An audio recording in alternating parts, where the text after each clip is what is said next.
Boa tarde a todos.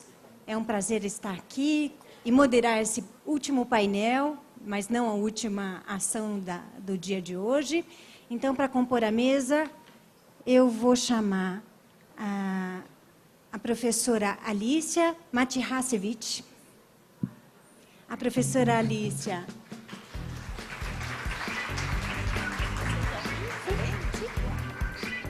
A professora Alicia é professora doutora do Departamento de Medicina Preventiva da Faculdade de Medicina da USP, professora colaboradora do Programa de Pós-Graduação em Epidemiologia da Universidade de Pelotas. É graduada em Medicina pela Universidade da República Oriental do Uruguai, com especialização em Pediatria e Neonatologia, e mestrado e doutorado em Epidemiologia pela Universidade Federal de Pelotas. As pesquisas da Alicia estão direcionadas à saúde materna e da criança, desigualdades em saúde e estudos do ciclo vital. Eu vou chamar também, para compor a mesa, a doutora Ruth Peru.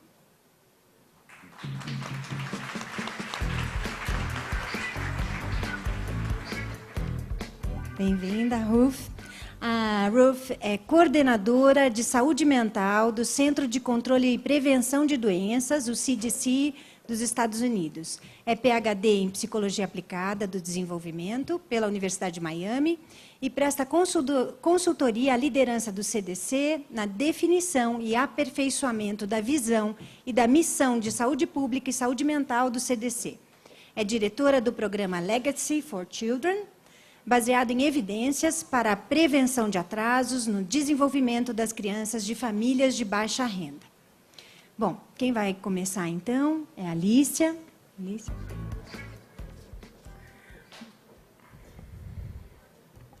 Boa tarde. Meu nome é Alicia Matihasevich e formo parte de um grupo de pesquisadores que trabalham com coortes de nascimento.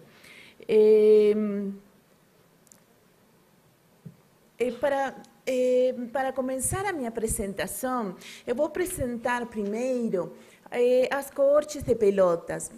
Pelotas é uma cidade ubicada no sul do Brasil, onde todos os nascimentos, todos os nascidos vivos, nos anos de 82, 93 e 2004, estão sendo acompanhados desde o nascimento a intervalos regulares. Então, por exemplo, na coorte de 1982, nós temos mais de 5.000 pessoas que foram acompanhadas aos 30 anos de vida. Na coorte del 93, no ano passado, também acompanhamos jovens, mais de 4.000 jovens, que têm atualmente 20 e tantos anos de vida. E a coorte de 2004, especialmente, vou falar dela nesta apresentação, porque a coorte de 2004 é a coorte na que eu estou mais envolvida. Tem muitas avaliações das crianças nos primeiros anos de vida, a diferença das outras coortes. E vou apresentar alguns dados de nossas pesquisas diretamente relacionadas com essa coorte.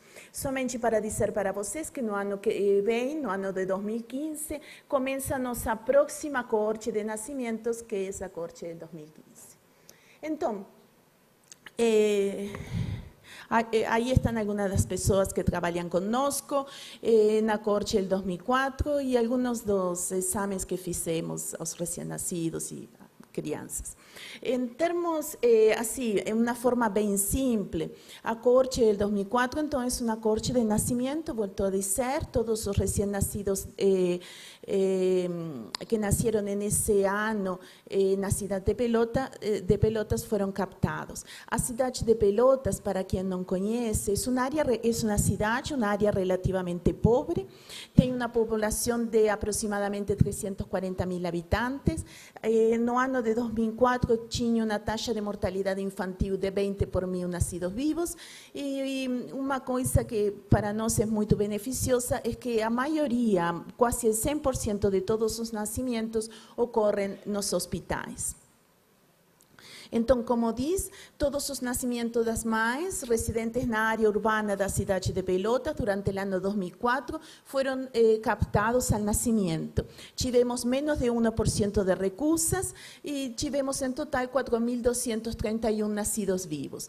Acompanhamos essas crianças desde o nascimento a intervalos regulares, 3 meses, esse foi nosso primeiro acompanhamento, depois 1 ano, 2 anos, 4 anos, 6 anos, e agora estamos preparando o acompanhamento dos 11 anos, que vai acontecer no ano que vem. Em todos esses acompanhamentos, nós tivemos umas taxas de acompanhamento de alrededor de 90% a 94%. Somente vou dizer algumas informações que a gente coleta nessas crianças. Então, ao nascimento, coletamos informações da mãe, informações sociodemográficas, história reprodutiva materna, características da gravidez. Depois, ao nascimento, fizemos um exame clínico do recém-nascido, coletamos medidas, investigamos prontuários, várias informações. E depois, em cada acompanhamento das crianças, investigamos aleitamento materno, morbidade, acidentes, uso de serviços de saúde, mil perguntas. Cada questionário nosso tem aproximadamente umas 30 páginas, com mais de 500 perguntas. Então, para não cansar demasiado vocês, eu vou focar especialmente na parte de desenvolvimento que nós investigamos.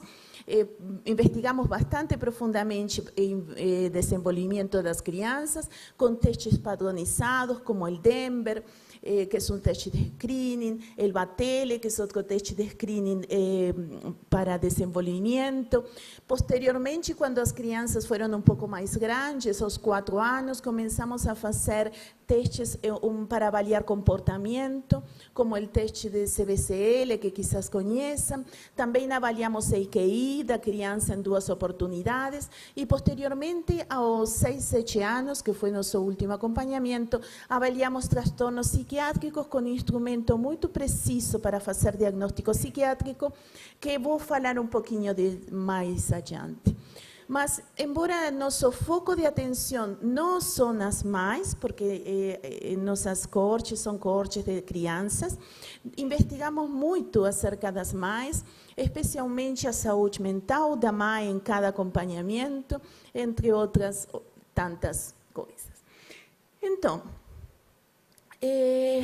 por que eu vou apresentar para vocês hoje dados sobre a saúde mental das crianças?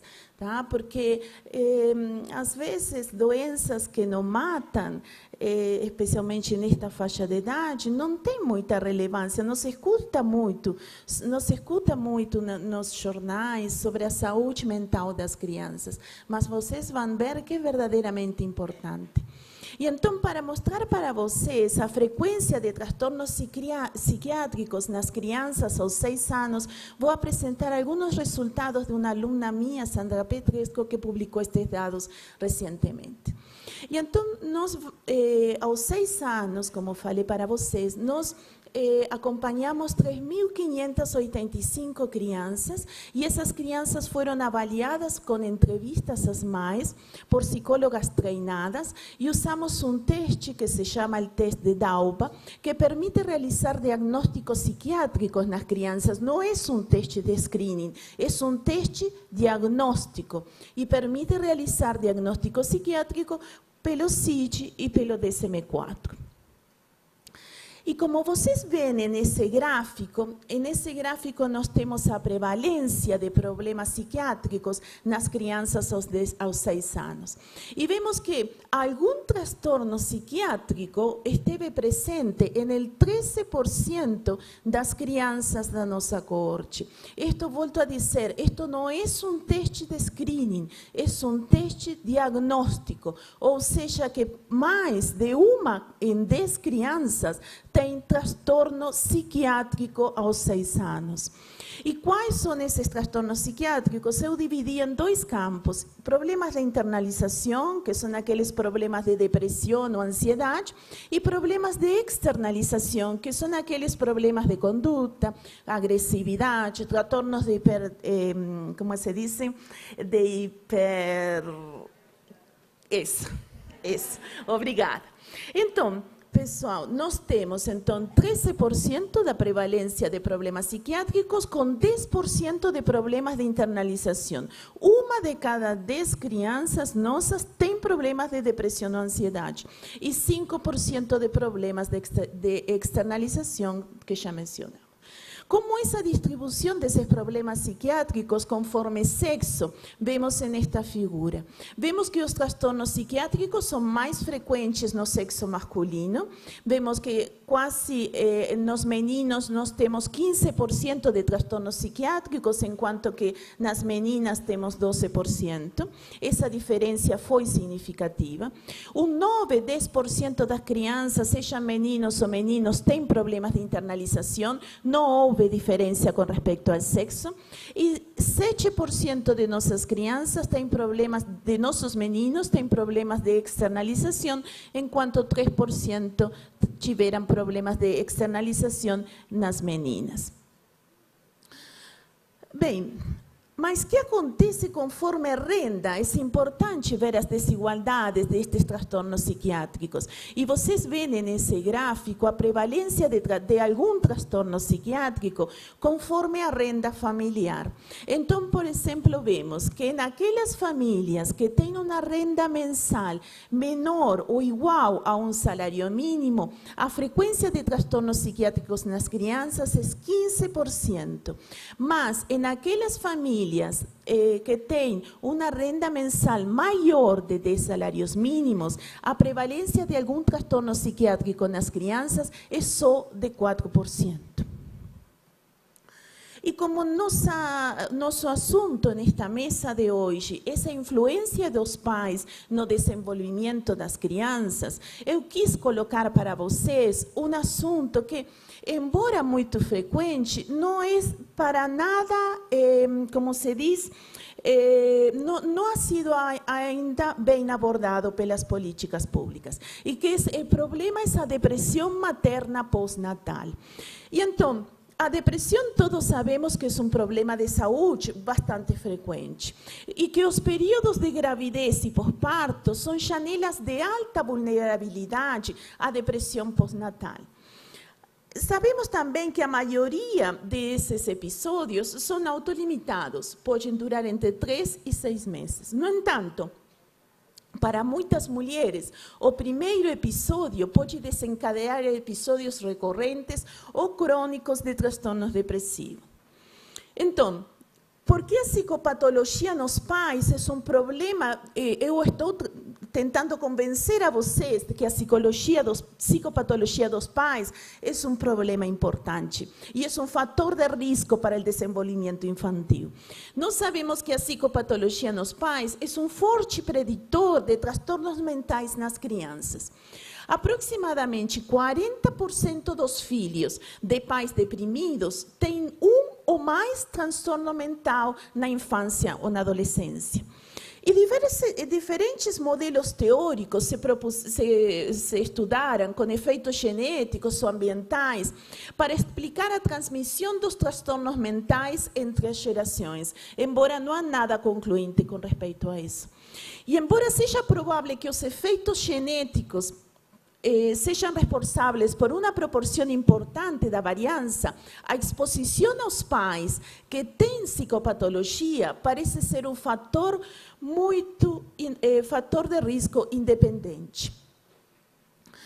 Agora, a depressão materna pós-natal, nós temos vários estudos que analisaram a depressão materna pós-natal e eles encontraram que tem efeitos negativos sobre as relações familiares, sobre a relação entre mãe e bebê, sobre a relação entre mãe e companheiro e entre todos os membros da família.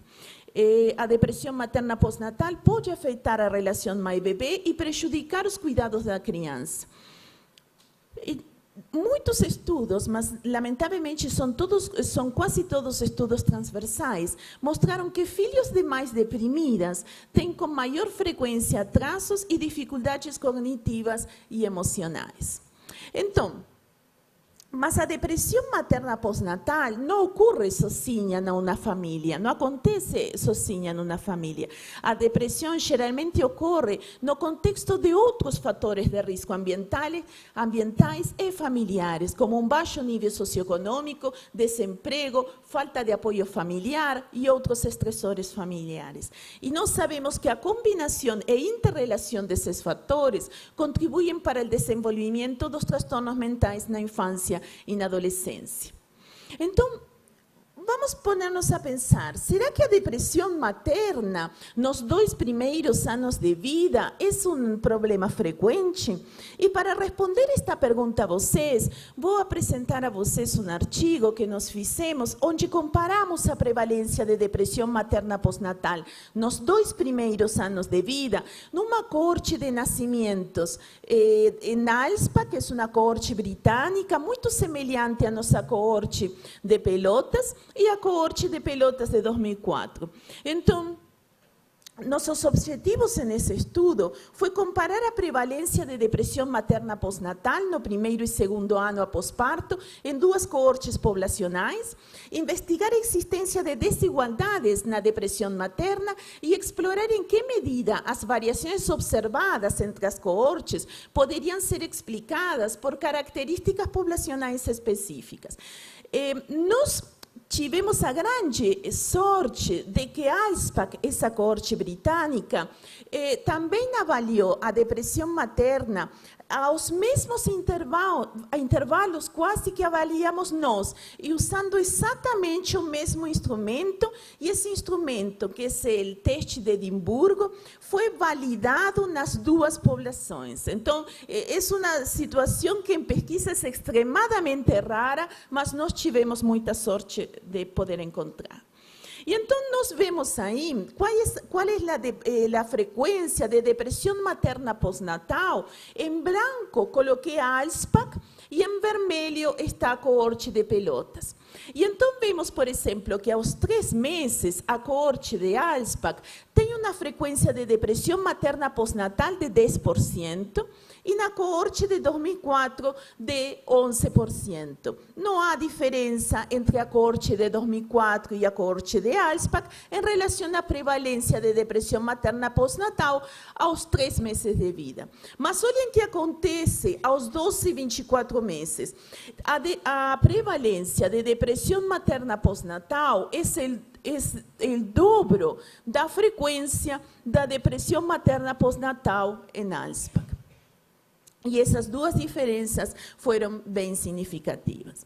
E então, nossa seguinte pergunta é dizer, olha, mas essa depressão que nós vemos, que é tão frequente, tanto em ALSPAC como em Pelotas mais que em ALSPAC, mas será que acontece mais nos pobres? Como é esse assunto?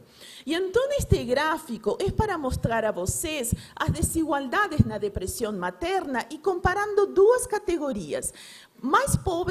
Os mais pobres com os mais ricos.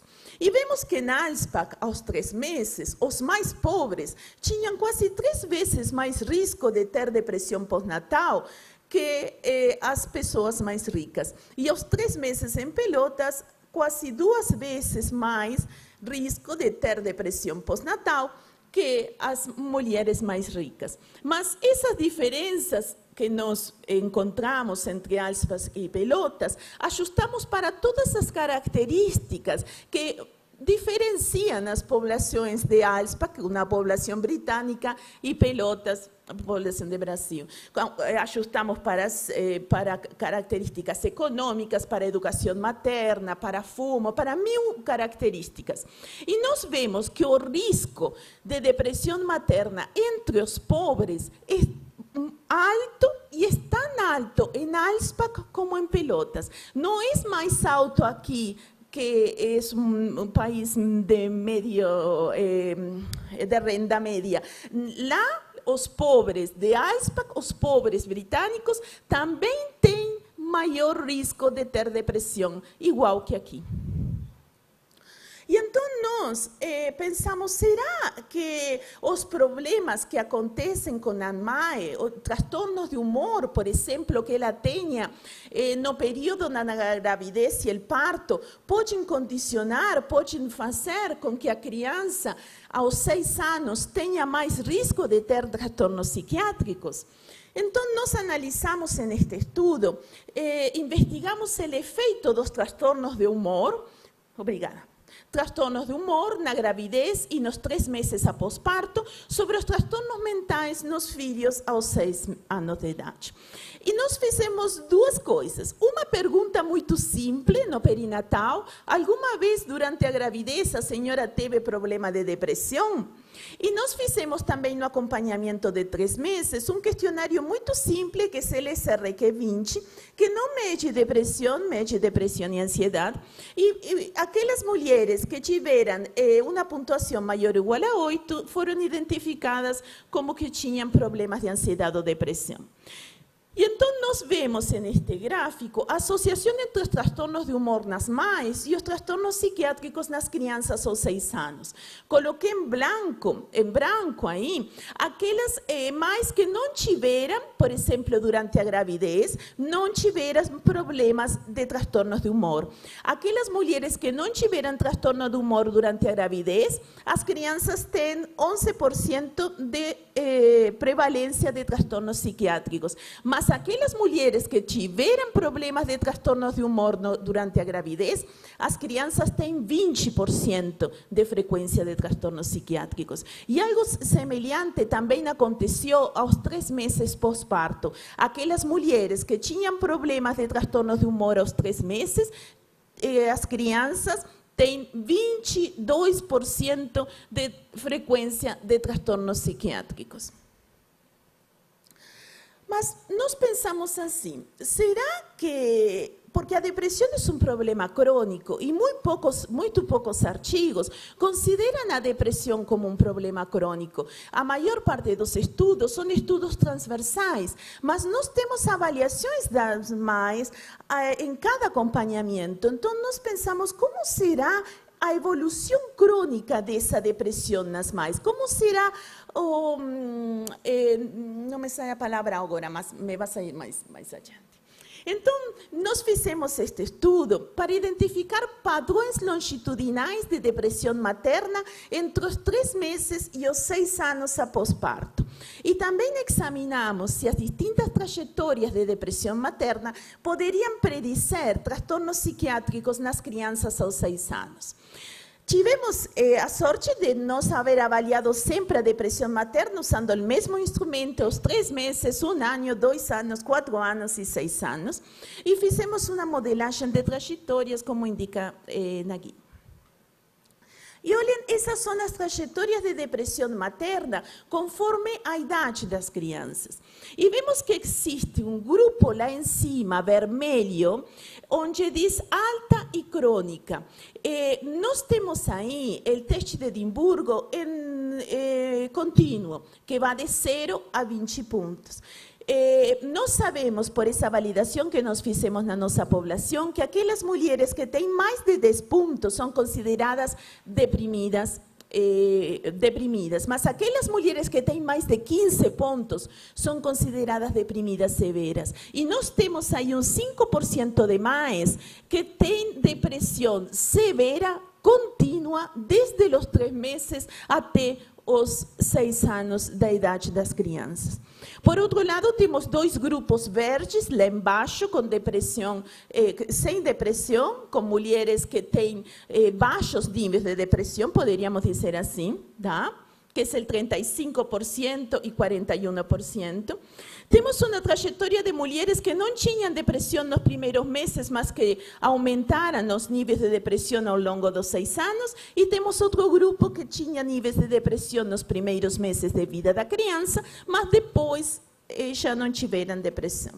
E então, como se associam estas trajetórias de depressão materna com os transtornos psiquiátricos nas crianças aos 6 anos? E então, nós vemos aí, nessa tabela, a prevalencia de cualquier trastorno psiquiátrico en esas 5 categorías que mencioné anteriormente.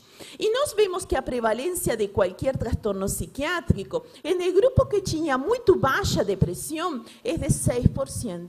Mas en el grupo de depresión crónica, alta y severa, a prevalencia de trastorno psiquiátrico en esas crianças es de 39%. Tá? Es muito alta a presencia de cualquier trastorno psiquiátrico en ese grupo pequeño, mas muito importante de mulheres que están haciendo una gran contribución para ter seus filhos con trastornos psiquiátricos. Después vemos que los problemas de internalización son de aproximadamente 5% en ese grupo. Obrigada. Son de 5% nesse grupo de baixo nível de depressão e é quase 30% de depressão naquelas mulheres que apresentavam a depressão crônica e severa. E por último, nós temos crianças com problemas de externalização de 1% no grupo de baixo nível de depressão, mas temos quase 14% no grupo de depressão crônica ou alta. Então, em suma, vamos dizer que os problemas de saúde mental são bastante frequentes e importantes na nossa população. Que a depressão materna é um problema grave, não somente pela frequência da depressão materna ao longo dos primeiros anos de vida da criança, sino também pelo efeito aditivo que a depressão materna tem, mesmo em níveis baixos, para promover, para propiciar o desenvolvimento de trastornos psiquiátricos nas crianças. Identificamos um grupo pequeno, mas muito importante demais, com sintomas crônicos e graves. E tivemos evidências de efeitos a longo prazo da depressão materna sobre a saúde mental dos filhos. Então, nós podemos dizer que a identificação precoce, o tratamento adequado, o acompanhamento das mulheres deprimidas e de seus filhos tem que ser prioridade para os serviços de saúde em geral e para os serviços de saúde mental. Eu gostaria de agradecer aos participantes dessas coortes, às entidades que financiam nossas pesquisas, a toda a equipe de pesquisadores e a todos os nossos colaboradores. Muito obrigada.